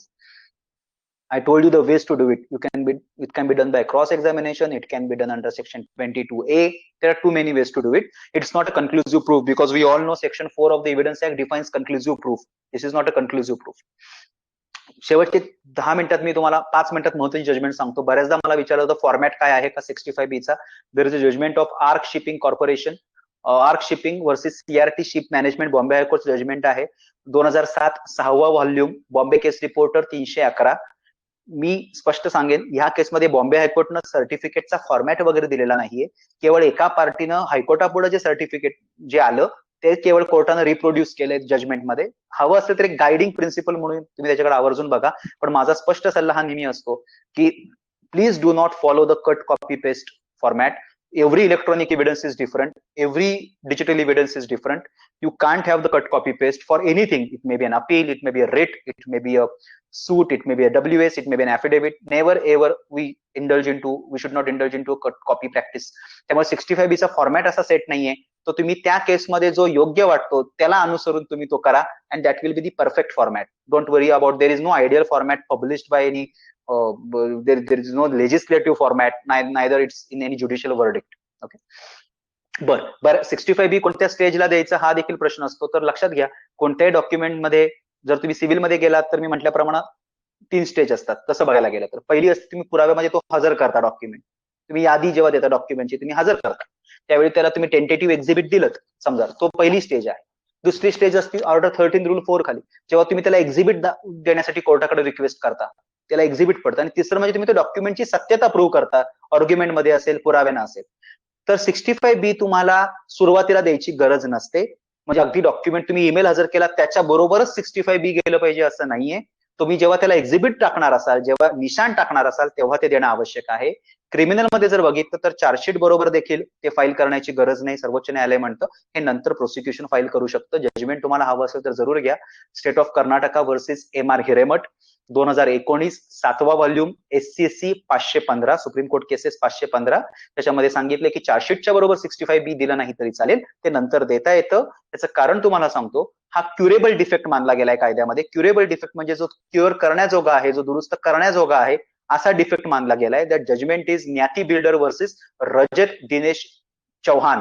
ते जजमेंटचं सायटेशन आपल्याला हवं असेल तर जरूर घ्या. 2015 SCC ऑनलाईन बॉम्बे 7578. त्यामध्ये मुंबई उच्च न्यायालय म्हटले हा क्युरेबल डिफेक्ट आहे. बरं, समजा एखाद्याने हे दिलंच नाही सर्टिफिकेट आणि तो ईमेल कोर्टात घातला आणि तो एव्हिडन्स मध्ये दिला, तर काय करायचं? तर लक्षात घ्या, स्टेज ऑफ ऑब्जेक्शन पण महत्वाचे. तुम्ही ऑब्जेक्शन कधी घ्यायचंय त्याला, तर ज्यावेळी तो पुराव्यात दिला जातो त्या क्षणी तुम्ही त्याला ऑब्जेक्शन घेणं आवश्यक आहे. जजमेंट तुम्हाला सांगतो, रसिकलाल घिया, हेमंत रसिकलाल घिया विरुद्ध Hemant Rasiklal Ghiya is a full bench judgment of the Bombay high court. मी फार हा भाग थोडासा फास्ट घ्यायचं कारण मी सांगतो, मी ह्याच्यावर अतिशय विस्तृत लेक्चर दिलंय जे माझ्या फेसबुक वॉलवर तुम्ही बघू शकता, जे डॉक्युमेंटरी एव्हिडन्सवर आहे की एक्झॅक्टली ऑब्जेक्शन कोणत्या स्टेजला घ्यायची, कोणत्या पद्धतीनं घ्यायची, त्याच्यावर मी बोललोय. तर you can always please visit that lecture. त्यामुळे मी आता फार त्यावर परत बोलणार नाही, दॅट्स द रेकॉर्डेड लेक्चर. तर एकदा एक्झिबिट म्हणून तुम्ही एकदा ईमेलला मार्क समजा कोर्टानं केलं, तर त्यानंतर तुम्ही त्याच्याबद्दल ऑब्जेक्शन घेऊ शकत नाही. त्या ट्रायलमध्ये पण घेऊ शकत नाही, अपिलामध्ये पण घेऊ शकत नाही. की साहेब खाली जे म्हणजे फर्स्ट अपिलात मी आर्ग्यू हे करू शकणार नाही की खाली जो ईमेल मार्क केला त्याला एक्झिबिटर, त्याला 65B सर्टिफिकेट नव्हतं. This point can not be raised at the time of an appeal, nor can be raised after the document is marked as an exhibit. So it is very important for the lawyer to raise an objection as soon as the document is tendered on record. Okay. Judgment, if you want that, then there's a Sonu versus State of Haryana. That's 2017, 8th volume, Supreme Court cases 570. अगदी तुम्हाला extreme केस सांगतो. तुम्हाला समजा cross मध्ये बऱ्याचदा, as we all know, if you are confronting a witness with something contradictory, right? Maybe it's under 145 or under other sections. Then also you can't confront him unless you have a 65B certificate. म्हणजे मला एखाद्या email court विटनेसला दाखवायचं आणि त्याला सांगायचं अरे त्या email मध्ये तू काय म्हटलंयस बघ, I want to contradict you with this email. As we all know, under Evidence Act, I can't contradict the witness unless I show him his previous statement made in writing. In that case also, unless I have the 65B certificate ready with me, I should not show that email. Okay, so I have to cross this threshold of 65B always, that there is a judgment to that effect. It's X versus State of Maharashtra. Okay, that's the judgment of SCC 2020. It's a very recent judgment of Bombay High Court. 2020 SCC Online Bombay 143. शेवटचे दोन मुद्दे, 65B family court proceedings मध्ये applicable आहे का, तर जरूर आहे. पण जर तुम्ही सेक्शन 14 बघितलात तर 14 तुम्ही बघितल्यावर तुम्हाला जाणवेल त्यामध्ये फॅमिली कोर्ट ऍक्ट असं स्पष्टपणे म्हणतो की इव्हिडन्स ऍक्टचे ज्या स्ट्रॉंग टेक्निकॅलिटीज आहेत किंवा इंडियन इव्हिडन्स ऑफ 1870 ज्या प्रोव्हिजन्स आहेत त्या स्ट्रिक्टली ऍप्लिकेबल करायची गरज नाहीये. एखादं डॉक्युमेंट रिलेव्हंट आहे का, ऍडमिसिबल आहे, हे कोर्टाच्या डिस्क्रिप्शनवर आहे. त्यामुळं तसं बघायला गेलं तर 65B हा हार्ड अँड फास्ट लागू करायलाच हवा अशातला भाग नाही. त्या संदर्भात एक जजमेंट पण आहे जे केरळ हायकोर्टचं आहे. If you want you can take it. It says that Pramod versus Lavana, PRAMOD Pramod versus Lavana, AIR 2019 Kerala 85. Okay, त्याच्यामध्ये आहे then the court has said that no, you don't need to follow 65B in spirit by verbatim. It can be given some leeway in the family court proceedings. थोडी लॅक्झिटी करता येईल, पण माझा सल्ला असाच राहील की you should never bypass this procedure. 65B will hold the ground for the electronic evidence till it goes to the apex court, till it goes to the Supreme Court. So never find a way around, because it may happen that the family court there allows it, maybe High Court allows it, and the Supreme Court may say sorry, this is not the way you should have done it, it is compulsory and all that. So please understand this. You can't have that thing unless you really want to take that risk. नंतर CCTV चं मी तुम्हाला सांगितल्याप्रमाणे that's what I told you is something I have already dealt with. Last point आहे right to obtain mirror image. Right to obtain mirror image म्हणजे काय, तर मगापासून मी lecture तुमच्या डोक्यामध्ये एक प्रश्न असा आला असेल की आम्ही कसं ऍक्सेस करायचं. म्हणजे मी समजा अॅक्युज्ड आहे किंवा मी डिफेंडंट आहे आणि बायकोनं किंवा नवऱ्यानं मोबाईल कोर्टामध्ये हजर केला किंवा पार्टीनं हजर केला किंवा प्रोसिक्युशननं सीसीटीव्हीचं फुटेज कोर्टामध्ये दिलं, हे आम्ही कसं ऍक्सेस करायचं किंवा आम्ही त्याच्यातल्या चुका कशा काढायचा. तर there is a judgment of the supreme court of P. Gopalakrishnan versus state of Kerala 2019 SCC online supreme court 1532. त्यामध्ये सुप्रीम कोर्ट असं म्हणतं की the accused has a right to get the mirror image. Mirror image म्हणजे काय, आरशातली प्रतिकृती. म्हणजे जर CCTV footage हे 15 जीबीचं असेल तर प्रोसिक्युशन कांट से की आम्ही तुम्हाला फक्त ते 2 जीबीच देतो ज्याच्यामध्ये तुमचा चेहरा दिसतोय. No, prosecution must provide the entire 15 GB footage. It should be a mirror copy, bit by bit copy. कारण माझ्या विरुद्ध ज्या पुराव्याचा वापर तुम्ही करणार आहात किंवा करू इच्छित आहात तो पुरावा मला पूर्णत्वानं देणं हे तुमचं कर्तव्य आहे. And going by that principle the honourable supreme court has said that the accused has a right to obtain the mirror image. ही मिरर इमेज जेव्हा तुम्हाला मिळेल तेव्हा तुम्ही तुमचा ओन प्रायव्हेट फॉरेन्सिक एक्सपर्ट देऊ शकाल जो सेक्शन 45A खाली साक्ष देऊ शकतो. ओके, आणि तुम्ही तो पुरावा डिस्प्रूव्ह करू शकता. पण महत्वाचा सल्ला असा राहील की तुम्ही तुमच्या क्लायंटशी आधी सल्ला मसलत करा की हे जे काय त्यांनी कोर्टात दिलं हे बरोबर आहे का. जर तो म्हटला नाही साहेब हे चुकीचं आहे, ह्यामध्ये टॅम्परिंग झालंय, ह्यामध्ये नक्की काहीतरी घोळ आहे, तरच तुम्ही ह्या मार्गाने जावा. नाहीतर unnecessarily there is no point unnecessarily increasing the litigation because the court passes an order, then there is a 227 writ to the High Court. So always go by the instructions of the client. If he says no, there is something fishy, then you can certainly adopt the procedure that I told you. Ki mirror image घ्या, private analysis करून घ्या, आणि then you know what to do then to impeach the evidence. Okay. शेवटचा topic and then we will stop. बऱ्याचदा असा प्रश्न येतो कोर्टापुढे की जो इलिगली ऑब्टेन्ड एव्हिडन्स आहे, म्हणजे मी समजा एखादा पुरावाच बेकायदेशीररित्या मिळवला तर तो कोर्टामध्ये ग्राह्य मानला जाऊ शकतो का. उदाहरणार्थ समजा नवऱ्यानं बायकोचा ईमेल किंवा नवऱ्यानं बायकोचं एखादं मोबाईलचं प्रिंट आउट कोर्टापुढे हजर केलं जे तिच्या नकळत घेतलंय, जे तिच्या मोबाईलला ऍक्सेस करून घेतलंय, which is not a legal way of doing it. Okay, as we all know under section 122 it's a privileged communication between husband and wife, but it is not applicable when there is a dispute between husband and wife. So आता प्रश्न येतो हा illegally obtain पुरावा आहे, मी हा वापरू शकतो का. तर लक्षात घ्या, भारतामध्ये युएस सारखी डॉक्ट्रिन नाहीये. युएस मध्ये डॉक्ट्रिन आहे which is called as a fruits of poisonous tree. Fruits of poisonous tree म्हणजे एखाद्या विषारी वृक्षाची फळं ही विषारीच असतात. त्याप्रमाणे एखाद्या इलिगल पद्धतीनं, बेकायदेशीर पद्धतीनं मिळवलेला पुरावा हा बेकायदेशीरच मानला जावा, असं युएस मध्ये मानलं जातं. Because in their constitution they have the 4th amendment which gives protection against illegal search and seizures. भारतामध्ये ती प्रोव्हिजन नाहीये. भारतामध्ये जर तुम्हाला इंटरेस्ट असेल तर 94th लॉ कमिशन रिपोर्ट तुम्ही वाचा, which is completely devoted to illegally obtained evidence, and they had suggested adding one section to the Indian evidence act, one chapter which was not done. पण थोडक्यात सांगायचं तर भारतामध्ये असा पुरावा अग्राह्य मानला जात नाही, तो ग्राह्य मानला जातो. अनलेस अगदीच तुम्ही प्रचंड कुठल्या तरी हक्काची पायमल्ली केली असेल, खूप इलिगली तो घेतला असेल तर गोष्ट वेगळी. पण तो भारतीय तमंग म्हणून जजमेंट आहे. Those of your interested, Bhartiya Tamang versus union of India, that is 2013, 15वा volume, 2013 15th volume, SCC 578, which says that illegally obtained evidence is admissible as long as it is relevant. So it should be relevant. If it is relevant, then it is admissible. So please remember that this is what it is. आणि there are some of my lectures which you will find online also, ज्याच्यामध्ये मी थोड्याशा technical concept explain केलेल्या आहेत about hash function and digital signatures. पण I think that is not something which is required for every lawyer. तुमच्यासाठी महत्वाचं आहे की 65B बद्दल हा होलिस्टिक अप्रोच डोक्यामध्ये ठेवणं. कोणत्याही गोष्ट 65B चं सर्टिफिकेट दिलं म्हणजे माझं काम झालं, किंवा वकिलाचं काम झालं, किंवा जजेसचं काम झालं असं न मानणं, आणि त्याच्यामध्ये थोडंसं डीप मध्ये उतरून ह्या सगळ्या गोष्टीची सत्य असत्यता बघणं. कारण it may be because I do when I am arguing a first appeal, second appeals, in several cases I have seen that the digital evidence is not taken seriously. Casually orders are passed, casually they are argued. So I think the time has come for all of us to be little more serious when it comes to electronic evidence. I think I'm done. I really thank Bar Association, Baramati Bar Association, for having me here to talk to all of you. कोणाची काही शंका असतील तर जरूर मला विचारा. म्हणजे I am new to this platform of Kistap, त्यामुळे जर कोणाचं I don't know how you put the questions, पण काय असेल तर मला जरूर विचारा. I am on for the answers. Please tell me. Yes. धन्यवाद सर, अतिशय सुंदर पद्धतीने थँक्यू. या ठिकाणी मार्गदर्शन केलेलं आहे. या ठिकाणी आभाराचेच मेसेज येत आहेत पर्सनल, पण या ठिकाणी सर्वांना मी या ठिकाणी सांगू इच्छितो की या ठिकाणी आपण आज ऍडव्होकेट युवराज सरवणकर सरांना ऐकलं. अतिशय महत्वाचा विषय होता आणि त्या विषयामध्ये त्यांनी त्यांच्या पद्धतीने खूप छानपैकी आपल्याला मार्गदर्शन केलेलं आहे. त्याचे जे केस लॉज आहेत ते नक्की व्हॉट्सअपवरती सगळ्या ग्रुपवरती तुम्हाला पाठवलं जातील. सर, आज एकूण 100 लोकांनी ऍट अ टाइम हे केलं. इथं याच्यावरती लिंक वरती 30 जण होते, मात्र युट्यूब लाईव्ह वरती मी चेक केलं तर 65 ते 70 ते लाईव्ह पाहत होते. म्हणजे 100 लोकांनी ऍट अ टाइम केलं. आणि या ठिकाणी आणखीन एक महत्वाची गोष्ट म्हणजे आम्ही ऍडव्होकेट सुधाकर आव्हाड सरांचं पहिलं लेक्चर घेतलं.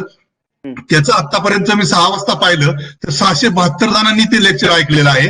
मी युट्यूबच्या लिंक वरती जाऊन पाहिलं. ऍडव्होकेट अविनाश भिडे सरांचं लेक्चर ऐकलं, त्यांचं 804 लोकांनी आतापर्यंत ऐकलेलं आहे. ऍडव्होकेट दायतडक सरांचं 555 लोकांनी आतापर्यंत लेक्चर ऐकलेलं आहे. ऍडव्होकेट पंकज सुतारांचं 323 जणांनी लेक्चर ऐकलं आहे. ऍडव्होकेट उदय वारंजीकर सरांचं 583 लोकांनी आतापर्यंत लेक्चर ऐकलेलं आहे. आमच्या जे युट्यूब आम्ही लिंक क्रिएट करतो त्यानुसार. ऍडव्होकेट आता तुमचं जे झालं ते 100 लोकांनी पाहिलेलं आहे. याशिवाय लाईव्ह लोकांनी लिंक वरती देखील मोठ्या प्रमाणात जवळपास लिंक वरती आतापर्यंत 500 लोकांनी रोज 50-60, 50-60, 70, 80, 90 अशा पद्धतीने 500 लोकांनी ऐकलंय. एकूण जवळपास 4000 लोकांनी आमच्या या लेक्चर सिरीजचा फायदा घेतलेला आहे. अतिशय आनंदाची गोष्ट आहे. मी आवर्जून सुरुवातीला मला असं वाटत होतं की आमच्या बारामती जिल्हा लेवलला सगळीकडे झाल्या, मग त्या ठिकाणी पुणे असेल, नाशिक असेल, सोलापूर असेल, आणि तालुका लेवलला आम्ही बारामतीमध्ये महाराष्ट्रात कदाचित पहिलं असेल की ज्यांनी आम्ही ऑनलाईन लेक्चर अरेंज केलं. बारामती मधून आमचे बारामती बारचे अध्यक्ष ऍडव्होकेट चंद्रकांत सोपटे, सर्व त्यांचे मेंबर्स बारामतीचे, आणि मी कोऑर्डिनेटर ऍडव्होकेट गणेश आळंदीकर. या ठिकाणी आवर्जून या 4000 लोकांचं महाराष्ट्रातल्या सर्वांचं आभार मानतो. किस्ताब लाईव्हच्या वेबसाईटवर मी पाहिलं, लिंकवर, युट्यूब लिंकवर तिथे क्लिक केलं आणि तिथं पाहिलं. त्याच्यामध्ये पाहिलं गेलं की 4000 लोकांनी आतापर्यंत आपल्या लेक्चर सिरीजचा फायदा घेतलाय. निश्चित एक समाधानकारक गोष्ट आहे. लॉकडाऊनच्या पिरियडमध्ये आज इतके जस्टिस RC चव्हाण सरांचं लेक्चर 1-1.5 दिवस झालेलं असेल. 376 जणांनी त्यांचं लेक्चर आतापर्यंत पाहिलं आहे. 2च दिवस झाले त्यांचं लेक्चर झालेलं. इतके VIP लोक निश्चितपणे आम्हाला कधी भेटणं पण मुश्किल झालं असतं, पण या लॉकडाऊननी एक चांगली संधी दिली. न्यायाधीश होऊ इच्छिणाऱ्या सर्व वकिलांना याचा निश्चितपणे फायदा होईल अशी या ठिकाणी आम्हाला खात्री आहे. आणि आपण तर आज अतिशय अमूल्य वेळ दिला आम्हाला. तुमचं बऱ्यापैकी खूप बिझी शेड्यूल होतं. तुम्ही ठाणेला, कल्याणला अनेक ठिकाणी लेक्चर देत होता. आपल्या विषयावरून 2-4 दिवस कन्फ्युजन झालं होतं की हा विषय लोकांना, पण आज माझ्या लक्षात आलं की बऱ्यापैकी रुरल एरियामध्ये आमच्याकडे काही अडचणी येतात नेटवर्कच्या वगैरे. त्यामुळे बरेच जण काहीतरी मोबाईलवरून कुठेतरी काय अडचण निर्माण व्हायला नको म्हणून युट्यूब लिंक प्रिफर करतात. आणि किस्ताब लाईव्हने आम्हाला अगदी कमी पैशामध्ये, कमी पॅकेजमध्ये त्यांनी चांगल्या पद्धतीने कोऑपरेशन केलं. त्यामुळे त्यांचे या ठिकाणी मी आभार मानतो. आणि या ठिकाणी सर्व मान्यवरांचे पुनश्च एकदा मी आभार मानतो. आणि आम्हाला अतिशय अमूल्य वेळ दिला या लॉकडाऊनच्या पिरियडमध्ये, त्याबद्दल पुन्हा एकदा धन्यवाद देतो. आपण आपला अमूल्य वेळ दिला. आणि आपण या केस लॉ सर आपण यांना व्हॉट्सअपवरती देऊया. नक्की. इनफॅक्ट साहेब, मी याचे केस लॉज पूर्वी पण एक PDF फाईल केली, मी ठाणे बारला अशी पाठवलेली होती. मी तुम्हाला ती ऍज इट इज फॉरवर्ड करतो, ती तुम्ही सर्क्युलेट करू शकाल. बारामती बार असोसिएशन एवढा सुंदर उपक्रम केल्याबद्दल इनफॅक्ट मला त्यांचं आवर्जून अभिनंदन करायचंय. कारण जसं तुम्ही अतिशय बरोबर बोललात की पुणे बार असेल किंवा अशा ठिकाणच्या मेट्रो बार्सनी ऑर्गनाईज करणं हा एक भाग असतो, परंतु बारामती सारख्या ठिकाणी सुद्धा तुम्ही, आणि ऑफकोर्स तिथले lawyers, I know them, many of them, अतिशय एक्सलंट लेवलची ऍडव्होकेसी असलेला तो बार आहे. त्यामुळे अशा बारकडनं हे खरंच अपेक्षित होतं आणि त्यांनी अतिशय सुंदररित्या हे पार पाडले. त्यामुळे I must compliment, not as a speaker but as a fellow lawyer, I am giving you sincere compliment. खूप छान केलं सगळंच organise. Thank you. Yes sir, thank you. Warm thanks sir. Thank you sir. Yes. Okay. Okay. Thank you. कोणाच्या काही शंका?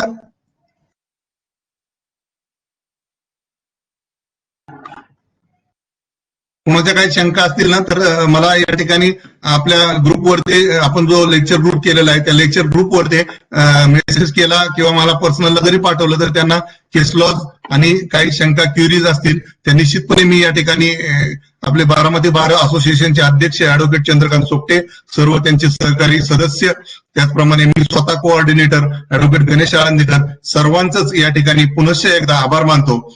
आणि आपल्या lecture सिरीजचं आजचं लेक्चर या ठिकाणी संपलं असं जाहीर करतो. धन्यवाद.